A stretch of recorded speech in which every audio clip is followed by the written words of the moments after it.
Hi guys, I've got very special content for you today. We are going to explain to you exactly how a passive house foundation is built. Amazing person with me today, okay, that's gonna help me sharing with you all these key elements. Okay. Emerson, one of our AFL Academy members and part of the AFL family, is here with me, so I'm gonna let him introduce himself. Emerson? Hi guys, Emerson Plinkett for Vault Homes. We've been in architecture design for over 20 years. We are specialised in passive house now, and it's something that we're hoping to develop and grow. Absolutely. Exponentially. That is why we're here, guys, to grow together as a family, to share our knowledge, to share our knowledge, so then you can build your passive houses as well. Okay, so today what we're going to do with Emerson is we're going to go and explain to you layer by layer, okay, what exactly every single layer does for us. Okay, so as you can see in the graph, right, we got a cross section of this slab. Okay, the first layer that we have here, guys, is your compacted fill and binding to the structural engineering details. Just to give you the heads up on that, guys, so what we had to do for my own development, my own house, was to get rid of some soft clays and replace it with hardcore. And then that hardcore gets compacted in layers of 100 millimeters. And then we got 3 layers of that, and on the top of that we have a 100 millimeter layer of type 1. Okay, and on the top of that, so we have some shingle to base our slab. Then we have another layer on the top. Emerson, what's that layer? Following the compacts, what we usually have is insulation. Yep. As you can see behind me, Sure. this is what we're using. We're using the Kingspan Green Guard. And Yep. one interesting element for you guys when you start on site. Yeah.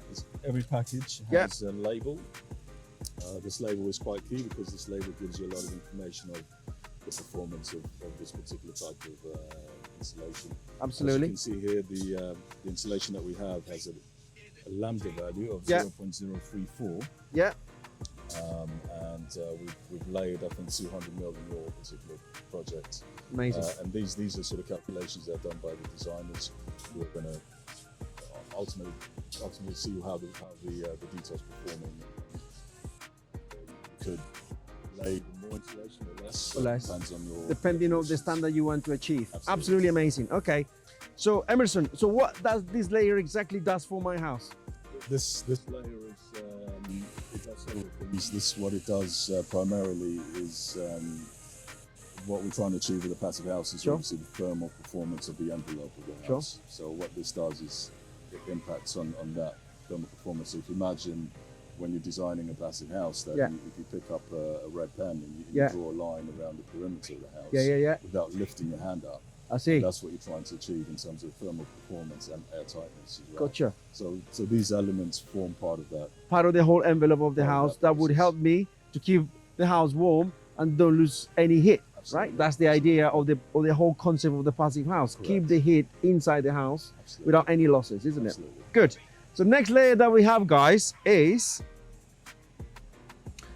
a DPM, isn't it? It is, yeah. So Emerson, what's the DPM layer exactly in layman's terms? What exactly does for us?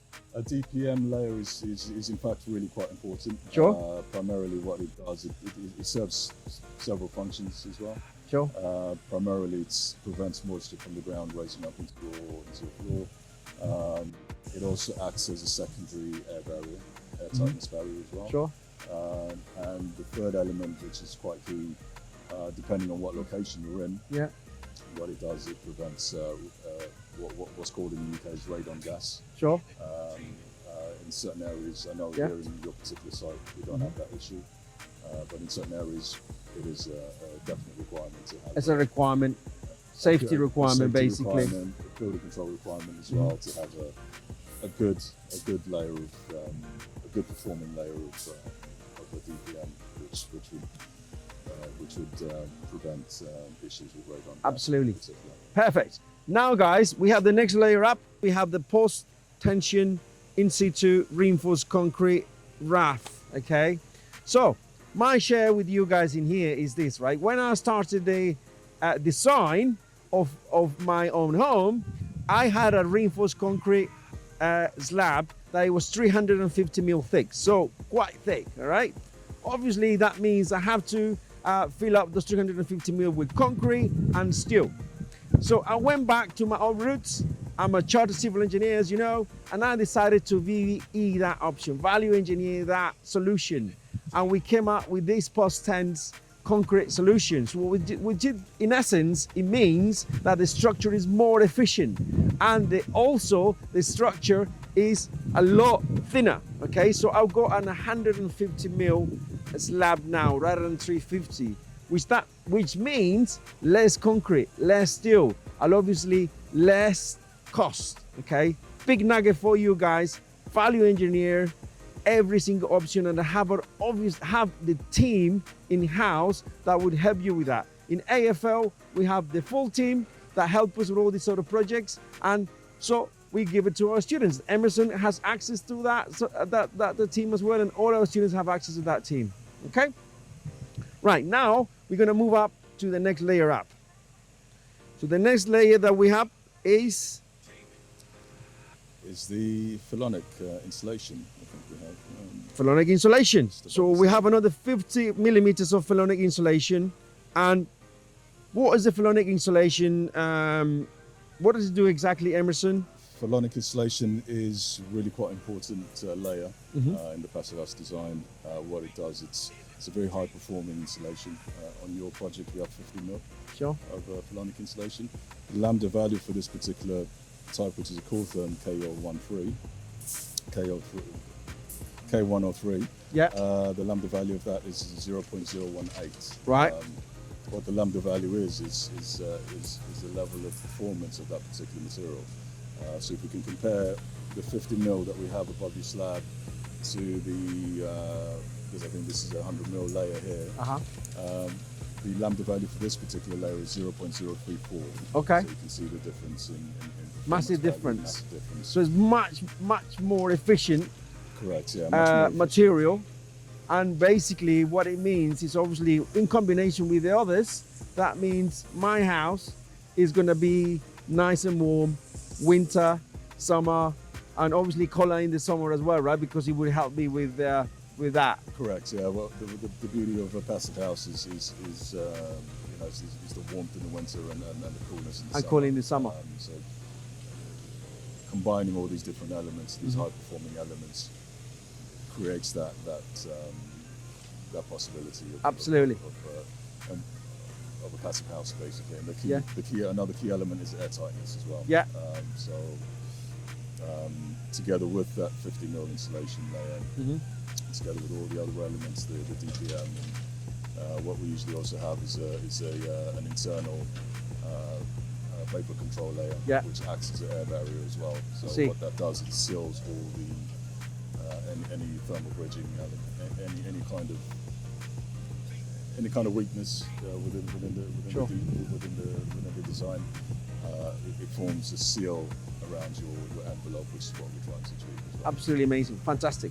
Then guys, up to this layer, we have another layer.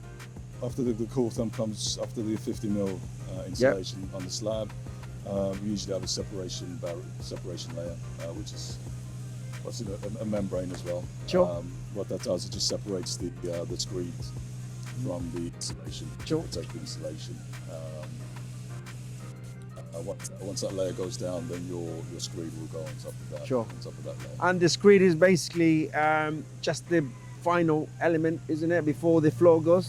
Correct. And that's where you put your underfloor heating, which for this house, I'm going to have underfloor heating that is going to be powered by solar panels as well. That are going to go in the roof. Okay. That's it, I think. Guys, I hope you enjoyed that video as much as we did doing it for you. If you haven't subscribed to our channel, please click the link. We're going to be sharing with you more information as we build the superstructure in the next few weeks. So keep your eyes peeled, because it's life changing. If we can do it, so can you. Have a wonderful day.